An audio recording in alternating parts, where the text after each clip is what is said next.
मेरी माँ भुवनेश्वर यादव और मैं प्रिया सत्येंद्र यादव गुरुकुल करियर एकेडमी के साथ हम ला रहे हैं कक्षा 10 का अध्याय 14 मेरी माँ, यह एक आत्मकथा अंश है। राम प्रसाद का जन्म शाहजहांपुर के उत्तर प्रदेश के एक साधारण परिवार में हुआ था। राम प्रसाद का जन्म सन 1888 ईस्वी में और उनका निधन सन 1927 ईस्वी में हुआ था।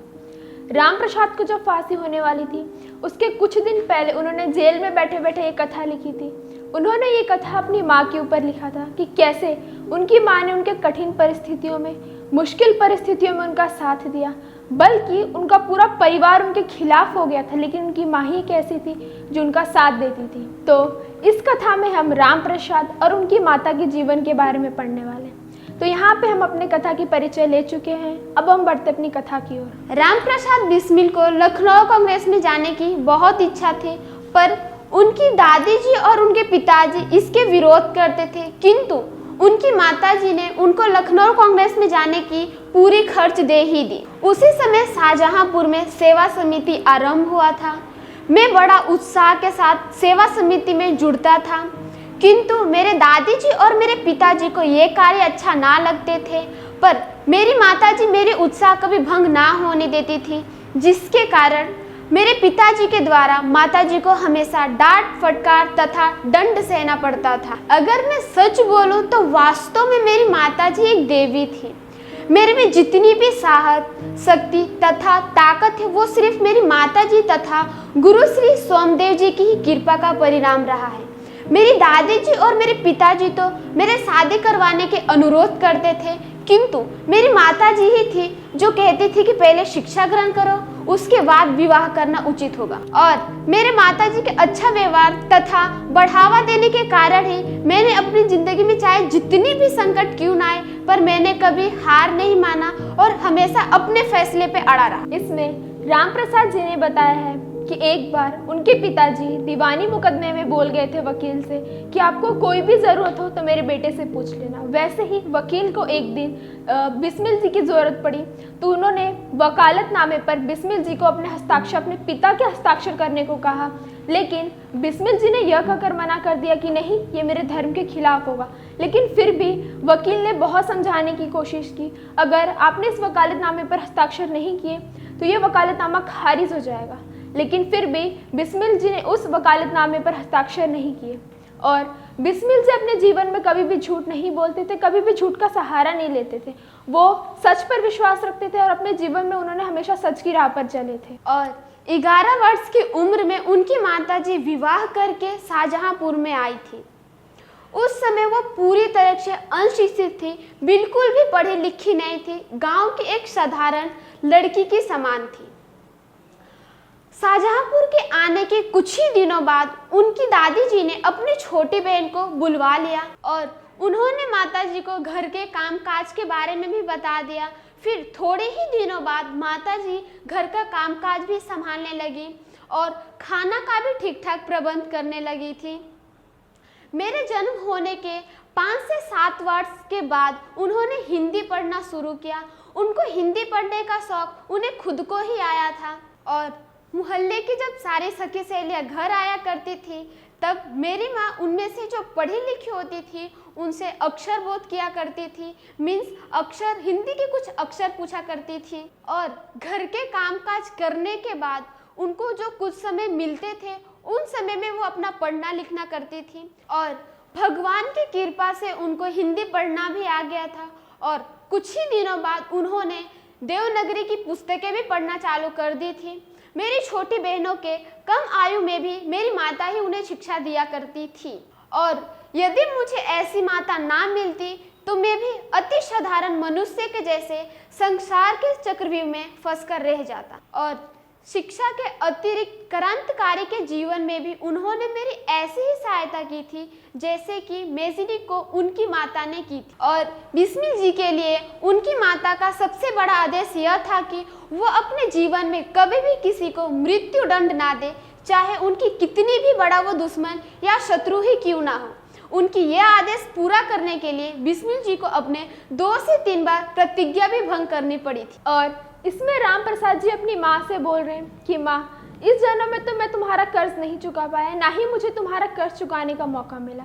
यदि मैं अपने अनेक जन्मों को भी मिला देता तो फिर भी तुम्हारा कर्ज नहीं चुका पाता। और मुझे वो दिन भी याद है कि जब तुम मुझे एक प्यार के साथ, एक मजबूती के साथ मेरे साधारण से छोटे जीवन को, एक अमूल्य जीवन को तुमने एक मूल्य जीवन बनाया। और मुझे वो भी दिन याद है जब मैं अपने जीवन के कठिन परिस्थितियों में होता था, मुश्किल समय में होता था, तब तुम मुझे अपने देववाणी से, अपने ज्ञान भरी बातों से मुझे सहारा देती थी, मेरी सहायता करती थी। और तुम्हारी ही दया से मैं देश सेवा से जुड़ सका। अगर तुम ना होती तो शायद मेरा ये सबसे बड़ा सपना पूरा नहीं हो पाता। और आज मेरे पास जितनी भी शिक्षा है, जितनी भी ज्ञान है, वो सब तुम्हारी वजह से ही है। अगर तुम ना होती तो शायद मेरे दादी जी और पिताजी मेरा विवाह करा देते और ना ही मैं शिक्षा प्राप्त कर पाता। और जिस मनोहर रूप से, सुंदर रूप से तुम मुझे उपदेश दिया करती थी, शिक्षा दिया करती थी, जब मैं उसका स्मरण करता हूँ, उसके बारे में सोचता हूँ, तो तुम्हारी मंगलमय मूर्ति, तुम्हारी पूजनीय मूर्ति मेरे आंखों के सामने आ जाती है और मैं नतमस्तक हो जाता हूँ। और कभी तुम्हें मुझे डांटना भी होता था, तुम मुझे प्यार के साथ डांटती थी, तुम्हारे डांटने के अंदर भी प्यार छुपा होता था। और कभी मैं तुम्हें उल्टा जवाब भी दे दिया करता था, तो तुम मुझे बस एक ही बात बोलती थी कि तुम्हें जो करना है करो, मैं तुम्हें कुछ नहीं बोलूँगी, लेकिन ये करना ठीक नहीं है, इसका परिणाम सही नहीं होगा। तुम ये बात बोलती थी तो मैं कभी भी गलत राह पर नहीं जा पाता था। और बड़े से बड़े संकट में भी तुमने मुझे अकेला नहीं होने दिया। सदैव अपनी प्रेम भरी बातें सुनाते हुए मुझे धैर्य देती रही। तुम्हारे ममता के छाव में मैंने अपने जीवन भर का कोई कष्ट ही अनुभव नहीं किया। इस संसार में मुझे कोई भी भोग विलास तथा ऐश्वर्य राम की इच्छा नहीं, किंतु एक ही इच्छा है कि मैं तुम्हारे चरणों की सेवा करके अपने जीवन सफल बनाऊं। किंतु यह इच्छा पूर्ण होते हुए नहीं दिखाई दे रही है कि इससे पहले तुम्हें मेरी मृत्यु की दुख भरी खबर सुनाई जाएगी। यह बिस्मिल जी कौन सी दुख भरी खबर अपनी माँ को देने वाले थे? बिस्मिल जी अपनी माँ को यह दुख भरी खबर देने वाले थे कि उनको फांसी की सजा होने वाली है। काकोरी स्टेशन पर जिनको गिरफ्तार किया गया था, उनमें से एक बिस्मिल जी भी थे। और बिस्मिल जी अपने माता से यह कह रहे थे कि माँ, मुझे विश्वास है कि तो यह सुनकर धैर्य धारण करेगी कि तुम्हारा बेटा माताओं के माता भारत माता के सेवा में अपनी जान बलिदान कर गया और हमेशा अपने निर्णय पर अड़ा रहा। और फांसी के एक दिन पहले बिस्मिल जी की माता बिस्मिल जी से जेल में मिलने आए। बिस्मिल जी अपने माता जी को देखकर रो पड़े, पर उनकी माँ की आंखों में जरा भी आंसू नहीं आए। उनकी माँ ने ऊंचे शब्द में कहा कि मैं समझती थी कि मेरा बेटा बहादुर है, जिससे अंग्रेजों के अधिकारी भी डरते थे, पर मुझे नहीं पता था कि मेरा बेटा मौत से डरता है। अगर तुझे रोकर ही मरना था तो व्यर्थ ही इस काम में आया। बिस्मिल जी कहते हैं कि यह मौत की आंसू नहीं, यह मेरी माँ की ममता भरी प्रेम की आंसू है। सरकारी अधिकारी भी माँ का यह रूप देखकर कहने लगे कि ऐसी बहादुर माँ का ही ऐसा बहादुर बेटा हो सकता है। और वो अपनी माँ से बोल रहे हैं कि तुमने मुझे सिर्फ जन्म देकर मेरा पालन पोषण ही नहीं किया, बल्कि मेरा आत्मिक रूप से, धार्मिक रूप से और सामाजिक रूप से भी मेरी सदैव साथ दिया। और मैं उस परमात्मा से भी यही प्रार्थना करता हूँ कि जब भी किसी भी जन्म में, जन्म जन्मांतर तक, यानी जन्मों जन्म तक मुझे तुम्हारी जैसी ही माता मिले। मैं उस भगवान से ही प्रार्थना करता हूँ जब भी मैं इस धरती पे आऊँ तो मुझे तुम्हारी जैसी ही माता मिले। और जब स्वतंत्र भारत का इतिहास लिखा जाएगा, तब उसके किसी पृष्ठ पर, किसी पन्ने पर तुम्हारा नाम उज्जवल अक्षर में लिखा जाएगा कि गुरु गोविंद सिंह जी की पत्नी अपने बेटे की मृत्यु की खबर सुनकर प्रसन्न हुई, क्योंकि उनके बेटे धर्म की रक्षा करने में शहीद हुए थे, इसलिए उनकी माता ने मिठाई भी बंटवाई थी। और राम प्रसाद बिस्मिल अपनी माता से कह रहे हैं कि माँ, तुम मुझे ऐसा वरदान दो कि अंतिम समय में मेरा हृदय किसी प्रकार विचलित ना हो, और मैं तुम्हारी कोमल चरणों को प्रणाम करके उस परमात्मा को याद करते हुए अपना शरीर त्यागना चाहता हूँ। इस कथा से हमें ये सीखने को मिलता है कि पूरी दुनिया ही आपके खिलाफ क्यों ना हो जाए, लेकिन आपकी माँ ही ऐसी होती है जो आपका साथ हमेशा देती है।